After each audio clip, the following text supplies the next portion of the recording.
ఒక పాన్ పెట్టుకునేసి అందులో 3 స్పూన్ల ఆయిల్ వేసుకుందాం అండి. ఆయిల్ వేడెక్కిన తర్వాత చెక్క లవంగా వేసుకుందాం. అవి బాగా వేగిన తర్వాత సన్నగా కట్ చేసి పెట్టుకున్న ఆనియన్, కరివేపాకు, అలాగే కొద్దిగా మెంతికూర వేసుకున్నానండి. మెంతికూర వేయడం వల్ల మనకి మటన్కి బాగా టేస్ట్ వస్తుంది. ఇలా అంతా వేసుకునేసి బాగా ఫ్రై చేసుకుందాం అండి. మెంతికూర అంతా బాగా ఫ్రై అవ్వాలండి ఆయిల్లో. బాగా ఫ్రై అవుతూనే అప్పుడు మనకు టేస్ట్ వస్తుంది. పచ్చివాసన పోయేదాకా బాగా ఇలా ఫ్రై చేసుకునేసి సన్నగా దంచుకున్న వెల్లుల్లి, ఒక 8-9 వెల్లుల్లి దాకా దంచుకున్నాను.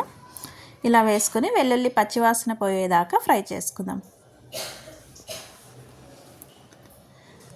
చూడండి, ఇలా బాగా ఫ్రై అయింది కదా. ఇప్పుడు ఉడికించుకున్న మటన్, ఉప్పు కారం వేసేసి మటన్ ఉడికించుకున్నాను. ఇప్పుడు అందుకు 1 స్పూన్ ధనియా powder, 1 spoon red chilli powder, రుచికి సరిపడా సాల్టు, అలాగే 1 spoon garam masala, 1 spoon mutton masala, అలాగే 1 స్పూన్ మిరియాల పొడి వేసుకుందాం అండి. ఇదంతా వేసుకునేసి ఒకసారి బాగా కలుపుకుందాం.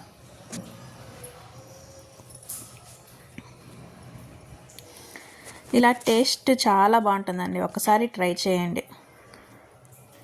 మీరు మటన్ ఉడికించుకునేటప్పుడు ఉప్పు కారాన్ని బట్టి ఇప్పుడు మనం ఉప్పు కారం వేసుకోవాలండి, టేస్ట్కి ఎంత కావాలో అంత. ఇలా అంతా ఒకసారి బాగా కలుపుకునేసి ఒక 2 నిమిషాలు ఇలాగే మగ్గించుకుందాం అండి. చూడండి, ఒక 2 నిమిషాలు అయిపోయింది కదా. మటన్కి అంతా బాగా ఉప్పు కారం అంతా బాగా పట్టింది. ఇప్పుడు సన్నగా కట్ చేసి పెట్టుకున్న కొత్తిమీర వేసుకొని ఒకసారి అంతా కలుపుకుందాం. ఇలా అంతా కలుపుకునేసి ఇంకా స్టవ్ ఆపేద్దామండి. చాలు. స్టవ్ ఆపిన తర్వాత ఒక హాఫ్ లెమన్ వేసుకుందాం అండి. ఇలా లెమన్ వేసుకునేసి అంత కలుపుకునేసి ఇంకా వేడివేడిగా సర్వ్ చేసుకుందాం.